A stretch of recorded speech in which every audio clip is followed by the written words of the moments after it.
Yan. So yung itsura niya parang parang L8050. Square na square, box na box. Hindi pala na na-cancel yung Ferrari. So nandun pa rin pala siya. Tama, nandun pa. So piprint pa dyan yung isa pa. So ilalagay ko na lang yung ito para masubukan. 300 GSM. Yan, 300 GSM. Sana ipid siya ng maayos. So yung problema sa Epson, roller marks tsaka shark teeth. So ito parang walang shark teeth na problema. So maganda yung kulay. So RC satin to eh. Hindi siya talaga glossy na yung talagang sobrang gloss. So bahala na kayong dito mga kaprinting maghusga. Maganda siya sa sa photo. So wala siyang visible na shark o roller mark. Wala nga siyang roller marks. So sa mga naka-Canon na G series, comment down kung meron kayong nakikitang roller marks o shark teeth. Yan sa mga photos ninyo, lalo na sa glossy. Meron akong ditong glossy RC glossy. So dito try ko dito, RC glossy to. Yan, 260 GSM RC glossy. Try lang tayo isa. Kasi RC satin, tapos yan 300 GSM, pinid ng maayos 300 GSM. So kaya pala ng ng Canon G series yung makapal na papel. So sa mga kasi ang mahal ng L8050, L805 mahal na rin. Pag nakita mo sa Shopee yan, mga 18,000 na yan. Mas mahal pa dun sa L8050. L8050 mga kulang-kulang 16,000. So siguro para makatipid din kayo sa ink, maganda mayroon kayong kahit Epson L121 na talagang pangbasagan.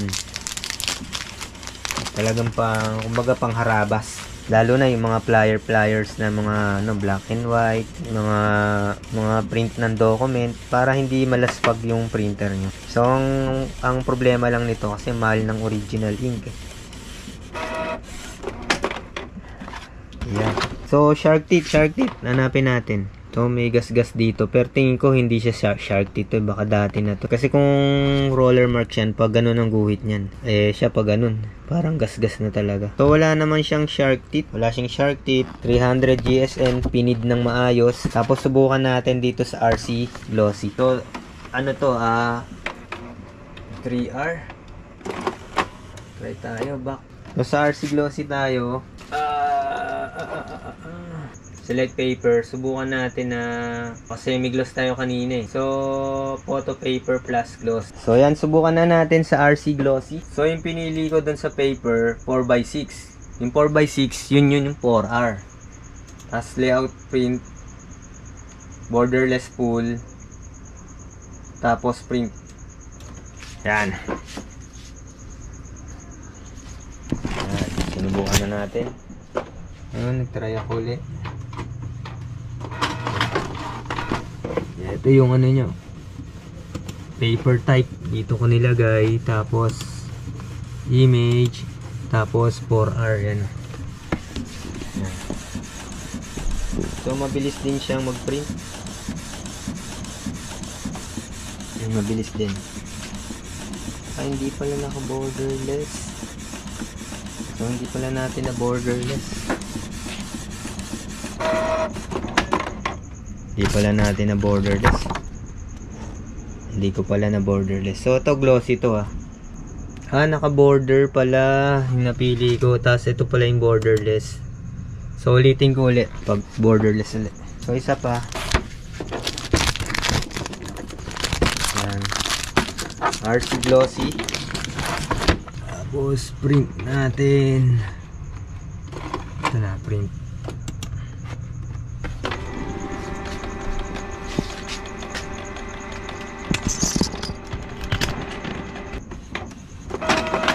So ayan mga ka-printing, ko rin na kayang mag-print sa 300 GSM ng Canon G series.